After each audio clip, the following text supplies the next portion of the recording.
ఆయన తదనంతరం రైతుని గుండెల్లో పెట్టుకుని పరిపాలన చేసినటువంటి ముఖ్యమంత్రిగా జగన్మోహన్ రెడ్డి గారిని తలుచుకోవాలా. ఈరోజు పరిస్థితి చూస్తా ఉన్నాం. రాష్ట్ర వ్యాప్తంగా రైతు అలో లక్షణ అంటా ఉన్నాడు.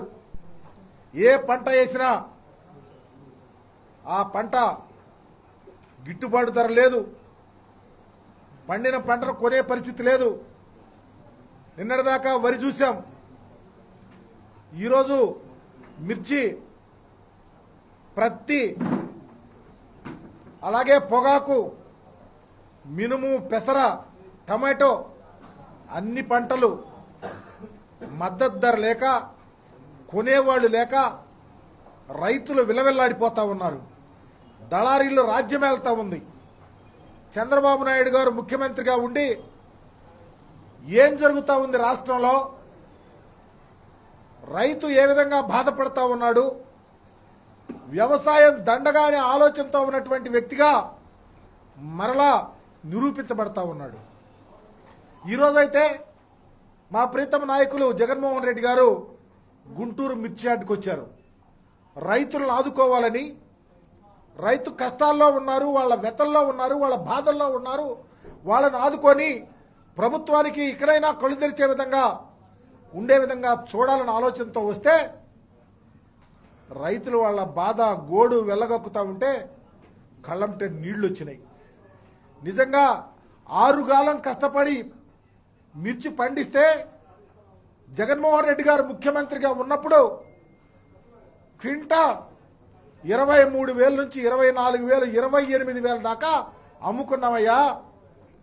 ఈరోజు 10, 12, 13,000కు అమ్మే పరిస్థితి వస్తుంది. కొనే నాదులు లేరు, దళారీలు రాజ్యమేళ్తా ఉన్నాడు అని వారు చెప్తా ఉంటే, జగన్మోహన్ రెడ్డి గారు ఉన్నప్పుడు ఓడల్లో రైతు భరోసా కేంద్రాలు ఉన్నాయి. ఈ క్రాప్ చేయించేవాళ్ళు ఏ పంట ఎంత వేశారు, ఎంత నమోదు చేశారు, ఎంత పండింది, ఎంత దిగుబడి వచ్చింది, ఏ విధంగా కొనాలి, రైతులు ఏ విధంగా ఆదుకోవాలని ఒక కాన్సన్ట్రేటివ్గా పరిపాలన జరిగింది.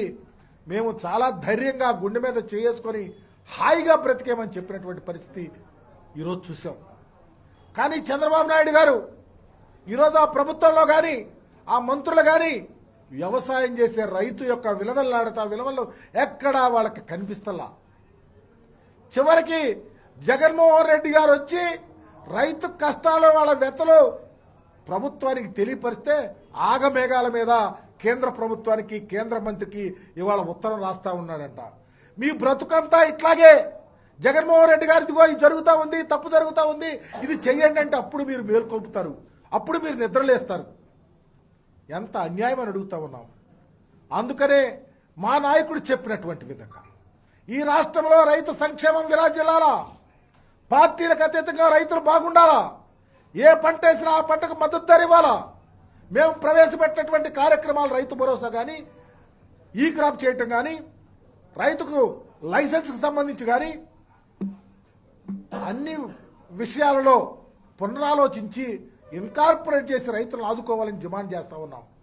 ఎంత దారుణం అంటే, ప్రతిపక్ష నాయకుడు వస్తా ఉంటే ఒక్క పోలీసు కూడా లేడంటే మీ పరిపాలన ఎంత దారుణంగా ఉందో, జగన్మోహన్ రెడ్డి గారి మీద ఎంత కుట్ర కక్ష సాధింపు చేస్తా ఉన్నారో అర్థమవుతా ఉంది. నేను అడుగుతా ఉన్నా చంద్రబాబు నాయుడు గారిని, మీరు పోలీసులు లేకుండా చేస్తారేమో. మేమున్నాం, మాజీ మంత్రులుగా, మాజీ శాసనసభ్యులుగా, ఎమ్మెల్సీలుగా, నాయకులుగా మా నాయకుడిని రక్షించుకోవటానికి ఎక్కడ వెనుకాడమో, మా ప్రాణాలైనా లెక్క చేయకుండా మా నాయకుడిని కాపాడుకుంటాం, వాలంటీర్లు అవుతాం, కార్యకర్తలను కలుపుకుంటాం, మేమే ప్రొటెక్షన్గా ఉంటాం. మీరు అనుకున్నారే ఈరోజు ప్రొటెక్షన్ లేకపోతే కేసులు పెడతాం, మీటింగ్ జరిగితే కేసులు పెడతాం, లేకపోతే పోలీసులు లేకపోతే మీటింగ్ జరగదనుకున్నారు. ఇలాంటివి ఎప్పుడు చేసినా మీ కుట్రలు, మీ కుతంత్రాలు లెక్క చేయకుండా మా నాయకుడిని కాపాడుకుని ఈ రాష్ట్రంలో మరలా వైఎస్ఆర్ కాంగ్రెస్ పార్టీని అధికారంలో తీసుకొచ్చుకోవటానికి, రైతు సంక్షేమానికి పెద్దపీట వేస్తాకి, ప్రజా సంక్షేమాన్ని భుజాన వేసుకోవటానికి, మీ కుట్రలు కుతంత్రాలు ప్రజలకు తెలియచేయటానికి జగన్మోహన్ రెడ్డి గారి నేతృత్వంలో ప్రతి ఒక్కరు మీ కంకణబద్దులుగా పనిచేస్తామని మీ ద్వారా తెలియపరుస్తా ఉన్నాం.